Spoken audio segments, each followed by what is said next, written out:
Okay, Allah subhanahu wa ta'ala writes everything we are going to do before we are born. Then why do we get punished? Didn't He write all of this down? Didn't He know? So why do we get judged and punished for that sinful act? Yes, my dear brothers and sisters, Allah subhanahu wa ta'ala did write everything that you are going to do, good or bad, and whether you're going to be in heaven or hell. Allah subhanahu wa ta'ala knows before He created the earth, the whole universe, by more than 50,000 years, what is going to happen, even the leaf, where it's going to fall, when it's going to fall, how it's going to fall, the leaf and the atom. Anybody who denies that Allah subhanahu wa ta'ala knows everything is saying that Allah lacks knowledge. So we can't say that Allah doesn't know where we're going to end up. Otherwise Allah doesn't know the future. Who are we depending on? Someone who doesn't know? Allah knows everything. To say that Allah subhanahu wa ta'ala wanted us to do the sins and He wrote it in the sense that He forced us to do the sin, then you are saying Allah is an oppressor. Allah is oppressing us. How can He make you do the sin and then punish you for it? These two extremes, my dear brothers and sisters, are disbelief in Allah subhanahu wa ta'ala. If you didn't know, then repent to Allah subhanahu wa ta'ala, you're still a Muslim. But for a person who knows and still says, no, I don't care, Allah subhanahu wa ta'ala wrote it, I'm doing it because He wrote it and because He wants me to do it, and He's going to punish me for it, you are saying Allah is zalim. And that's shirk, that's haram, that's kufr. And to say Allah subhanahu wa ta'ala doesn't know everything, obviously is kufr as well. The mu'mineen are in between. Allah subhanahu wa ta'ala wrote everything, yes. He wants us to believe Him without seeing. Do you believe in the unseen? Do you believe that Allah does know everything? Yes, very well. But does Allah want you to do the sins? No, He does not. Therefore He gave you a certain portion of an ability to take care of your own choices. Allah says in the Quran, إِنَّا هَدَيْنَاهُ السَّبِيلَ إِمَّا شَاكِرًا وَإِمَّا كَفُورًا. We have showed him the guidance. Now you choose if you want to believe or you want to reject. Allah subhanahu wa ta'ala gives you the choice.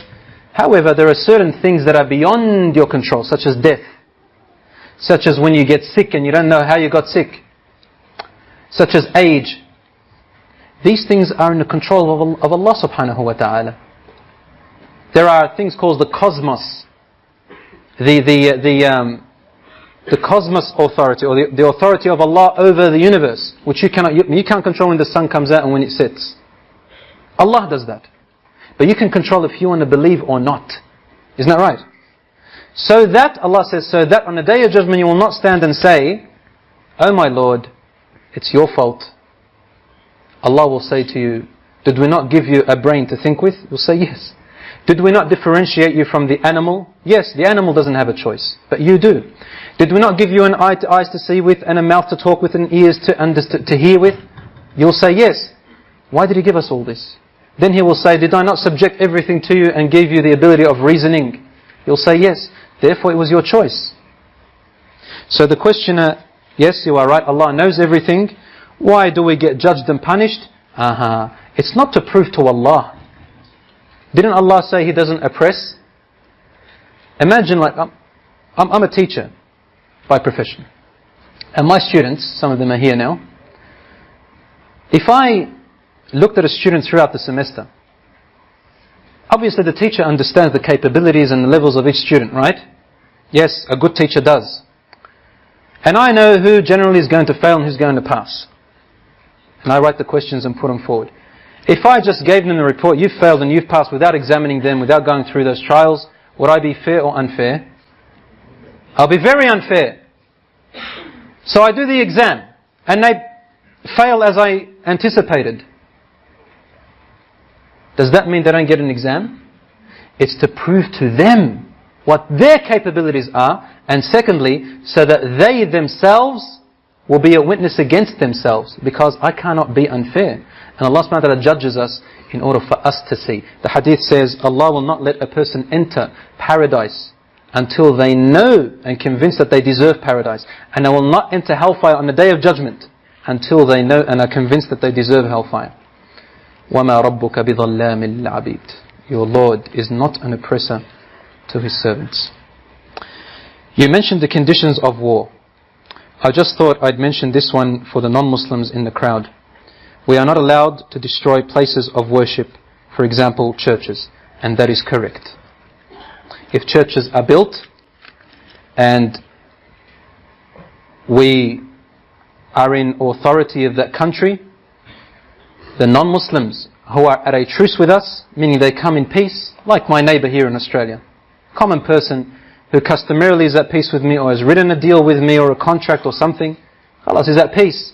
Or he knows another Muslim and the other Muslim says he's a friend, then he is at peace with me as well.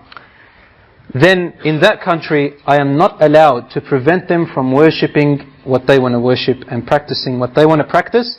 However, the condition is that they don't go out and insult the religion or try to stop the Islam or try to make a rock or a stone in front of it, because our Islam is actually our government. It's our law.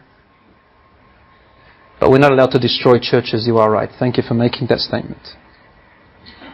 Read about Palestine and Salah ad-Din al-Ayyubi if you want to learn more about that in the 11th century. And Umar ibn al-Khattab radiallahu anhu even before that.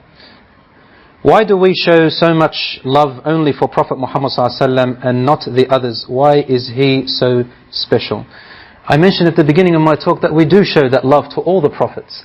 I only mentioned Muhammad sallallahu alaihi wasallam today because the topic was like that. However, Allah subhanahu wa ta'ala says in the Quran, لا نفرق بين أحد من رسله وقالوا سمعنا وأطعنا غفرانك ربنا وإليك المصير. Allah says, we will not differentiate between any of His messengers and His prophets. They all heard and obeyed, and they carried out the message of their Lord. We do not differentiate between any of them. They're all prophets and highly regarded in our eyes. The only reason why we mention Muhammad sallallahu alayhi wa sallam is because by default he is the last messenger. Since he is the last messenger, Allah subhanahu wa ta'ala sent the Quran as the final revelation. Meaning, when a government brings out a new law, do you still say, no, I'm going to go and abide by the old law? No, they're going to judge you and, upon the new law, the amended law. You're not going to still go with it. I mean, who here practices today still the laws of when the Crusades were around? No one. Because there are now new amendments, new laws of the country. You've got to follow the new updated laws. Muhammad sallallahu alaihi wasallam came with the final message and the final revelation. Allah had new laws in there.